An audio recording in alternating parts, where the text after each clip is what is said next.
There is a law invisible to the eye but undeniable in its results, that quietly governs wealth, power, and influence. It is the same law that moves a seed to sprout in the dark, the same law that draws rivers toward the ocean, and it is the same law that every billionaire, whether knowingly or unknowingly, has mastered. You may think they inherited their fortune, or that luck opened the right doors, but the truth runs deeper. They live in alignment with a principle that is as old as creation itself, a principle that bends opportunities toward those who understand it. Today, you will not simply hear about this law. You will learn how to live it, use it, and allow it to transform your own life. Before a single coin rests in your palm, before a signature is placed on a check, before a door of opportunity swings open, wealth is first born in the hidden realm of thought and belief. Every outward possession is nothing more than the shadow of something already formed in the invisible. The unseen is the womb of creation, and your life is a reflection of what has been conceived there. Many live believing money comes from hard labor alone, but toil without vision is like planting seeds in barren soil. The hands may work, but without the fertile ground of a prosperous mind, the harvest remains small. True wealth is not a result of the hours you work. It flows from the quality of the pictures you hold and the certainty with which you hold them. In the quiet of your mind, you are the architect of your fortune. Every thought is a brushstroke, every belief a blueprint. If you dwell on limitation, you construct walls that confine you. If you dwell on possibility, you build windows that open to greater horizons. The wealthy in spirit understand this. They see the mansion while living in a single room. They feel the flow of abundance while counting only a few coins. They hear the melody of success long before the orchestra plays a single note. Your outer world is the servant of your inner vision. A person who sees themselves as perpetually lacking will attract situations to prove that belief true. But a person who, in the stillness of their spirit, feels the richness of life flowing toward them, will draw to themselves the very substance that matches that vibration. The unseen is not a dreamland where fantasies drift without power. It is the workshop of the eternal, where ideas take form and press themselves into the physical. Consider the story of a man who walked to work each day past the display of fine watches in a shop window. He could not yet afford even the least expensive one, yet he stood there imagining the cool weight of it on his wrist, hearing its tick in the silence of his mind.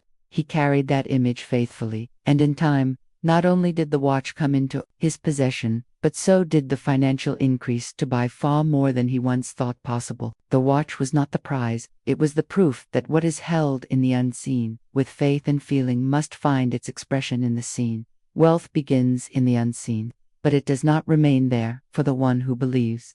You are not required to see the whole path, you need only to see the destination within yourself, to claim it in the sanctuary of your mind before the world gives it shape. As surely as the seed knows the tree it will become, your inner vision knows the wealth that is yours by divine right. Hold it, nurture it, refuse to doubt it, and the unseen will clothe itself in form until it stands undeniable before your eyes.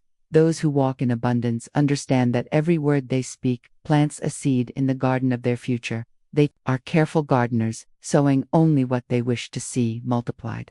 They speak the language of increase, a tongue that calls forth more, that blesses rather than curses, that lifts rather than diminishes. Their words are not careless chatter, they are deliberate tools, shaping the form of tomorrow. Many speak as though life is a stingy master, constantly taking and rarely giving. They speak of lack, of bills, of rising costs, of what they cannot afford, and without knowing it, they keep building a wall between themselves and their good. The language of decrease contracts, limits, and repels opportunity.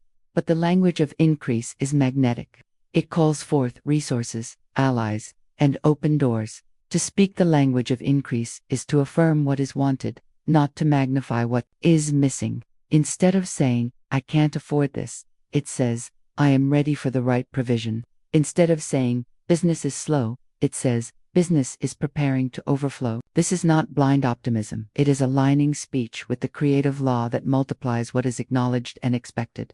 Words are like rain upon the soil of the subconscious. Speak limitation, and weeds of fear grow. Speak abundance, and fields of possibility flourish. Consider the merchant who greets every customer with genuine joy, blessing their purchase, wishing them prosperity as they leave. Many in his trade scoffed, thinking kindness would not pay bills. Yet over time, his shop became the busiest in the street. People returned, not just for the goods, but for the atmosphere. They felt enriched simply by being there. His words of increase were not empty courtesies. They created an energy that drew more business, more goodwill, and more wealth into his life. Those who speak the language of increase are not ignorant of challenges. They see the mountain, but they speak to the peak rather than to the pit. When obstacles arise, they do not give them power through constant complaint. Instead, they declare solutions, affirm breakthroughs, and bless the path ahead. This way of speaking shapes the inner climate, and the outer climate must eventually match it. Even in private thought, they are watchful. For words spoken silently to oneself are as potent as those uttered aloud. They remind themselves daily that life is ever expanding, that opportunities are abundant, that the universe is rich in supply. Over time, this inner dialogue becomes second nature, and the vibration of increase is carried effortlessly into every conversation, transaction, and decision. To speak the language of increase is to be in harmony with growth itself. It is to give thanks for what is, bless what is coming, and never curse the present moment. It is to understand that your words are not mere sounds, they are living currents of power, moving unseen, gathering substance, and returning in multiplied form. The one who speaks with this awareness will find that increase is not a lucky accident, but a faithful companion. Those who achieve great success understand a truth that eludes many. Readiness is not a feeling, it is a decision. They do not sit waiting for a perfect moment, for the perfect plan, or for fear to vanish. They step forward while their knees may tremble, while their hearts still questions, while the path is not yet lit from start to finish. They know that movement itself calls forth clarity, and that action stirs the forces of provision. Most people wait for confidence before they act, not realizing that confidence is born from action, not the other way around. They imagine that when they have more knowledge, more skill, or more certainty, they will move, yet the very resources they desire are often hidden behind the first step they are afraid to take. Life rewards the mover, not the dreamer who endlessly rehearses but never performs. The one who acts before feeling ready is not reckless, they are trusting a higher order. They understand that the seed is planted before the harvest is seen. They sign the agreement before every detail is perfect. They speak their offer before they have rehearsed it 1,000 times. They show up to the meeting before they feel fully prepared, and in doing so, they activate currents that would have remained dormant had they stayed in waiting. Think of the young woman who dreamed of opening her own bakery. She waited for years, telling herself she needed more savings, more training, more time. One day, she was offered a small, affordable space, far from the grand shop she imagined. She almost declined, feeling unready, but something in her whispered to take the leap. She opened with only a few recipes, little equipment, and plenty of uncertainty. Within a year, her shop became a local favorite. Had she waited for perfection, the opportunity would have passed, and so would her success. Acting before feeling ready is an act of faith. It sends a signal to the unseen forces that you are serious, that you are willing to meet them halfway. The universe, like a river, responds to movement. When you wade in, the current takes you further than standing on the shore ever could. If you wait until every doubt has been silenced, you will wait a lifetime. Those who practice this principle know that fear rarely disappears beforehand. It dissolves under the warmth of action. They learn to carry fear along like a small, harmless passenger, rather than letting it drive the carriage. They discover that the first step, however imperfect, opens doors to the second, the third, and so on. Action builds momentum, and momentum becomes mastery. To act before feeling ready is to trust that readiness will meet you on the road, not at the starting gate. It is to believe that the path unfolds as you walk it, that opportunities appear when you are in motion, and that courage grows only when exercised. The one who moves in spite of trembling hands finds that the trembling stops, and in its place stands the steady strength of someone who has learned by doing. Those who walk in true abundance understand a divine rhythm. The more they give, the more they receive, and the more they receive, the more they give. They do not clutch their blessings in fear that they will run out, for they know that hoarding is the language of lack. Instead, they allow their resources to flow like a living stream, confident that what flows out will return multiplied. This is not mere charity for appearance's sake. nor is it giving to impress others. It is giving from a place of faith, a quiet inner knowing that they live in a universe governed by increase, not depletion. They understand that stagnation breeds decay, but circulation brings life. Just as the body thrives when the blood flows freely, so too does wealth, material and spiritual, flourish when it moves through willing hands. When such a person receives a blessing, they do not immediately think only of themselves. They ask, who else can be lifted by this? Who else can be encouraged, supported, or strengthened? And as they give, they feel a joy that no amount of keeping could ever produce. That joy becomes an invisible magnet, attracting more opportunities, more resources, and more favor. Consider the story of a businessman who, in the early days of his career, made a habit of setting aside a portion of every profit for someone in need. Even when his earnings were small, he gave a neighbor's rent, a struggling student's tuition, groceries for a family he barely knew. In time, his generosity became known, and doors began to open unexpectedly. Investors approached him, clients referred him to others. His influence grew, and so did his fortune. To him, this was no coincidence. It was simply the law in action. Giving as you receive does not always mean money. It may be your time, your encouragement, your skill, or your wisdom.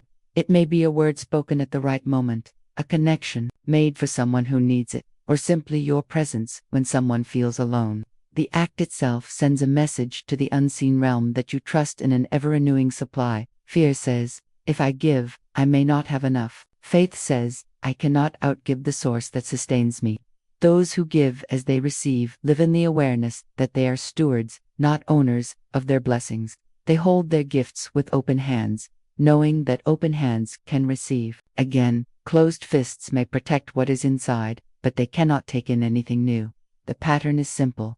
The more they give, the more they receive, and because they receive more, they can give more. It is a cycle of growth, a dance of increase, a current that carries them into greater abundance. In living this way, they never run dry, for they are tapped into a well that never empties. And the more they pour out, the more that well seems to overflow. Those who rise to great heights in wealth, influence, and purpose understand a sacred truth.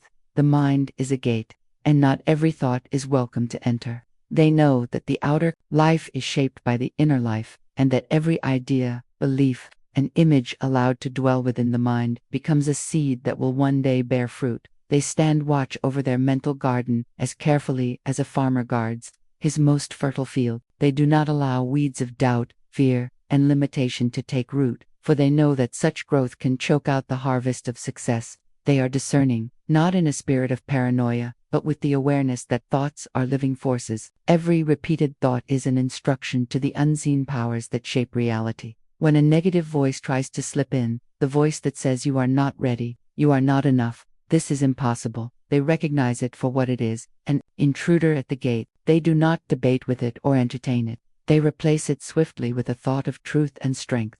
They speak words that affirm possibility, abundance, and divine order. For they know the spoken word has the power to establish the unseen before it becomes the seen.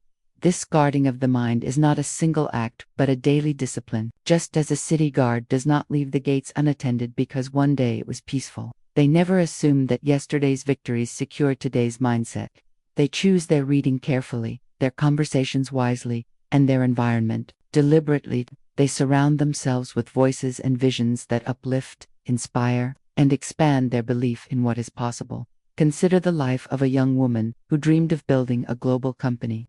At first, she faced a barrage of voices, telling her the market was too crowded, the competition too fierce, and her resources too few. But she guarded her mental gate with unshakable determination. She filled her mornings with words of encouragement, her evenings with visions of her success already accomplished. She refused to replay stories of failure in her mind and instead rehearsed images of victory.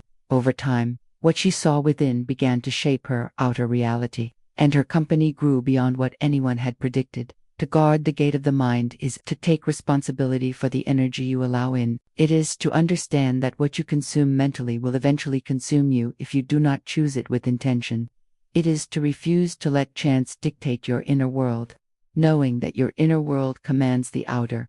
Those who keep watch in this way live from a place of quiet power. They do not fear what the world may bring, because they have already decided what thoughts will be allowed to take root within. Their minds are not a playground for doubt, but a fortress for faith. And from that fortress they send forth commands to life itself, and life obeys. The law that creates billionaires is not locked in a vault, reserved for the elite. It is here, now, waiting for anyone with the courage to live it. See it first within, speak it into existence, act boldly, give freely, and protect the sanctity of your mind. Do this not for a day, not for a week, but as a way of life, and the same law that moves rivers, that grows forests, that builds empires, will move through you. Wealth will no longer be something you chase, it will be something you become.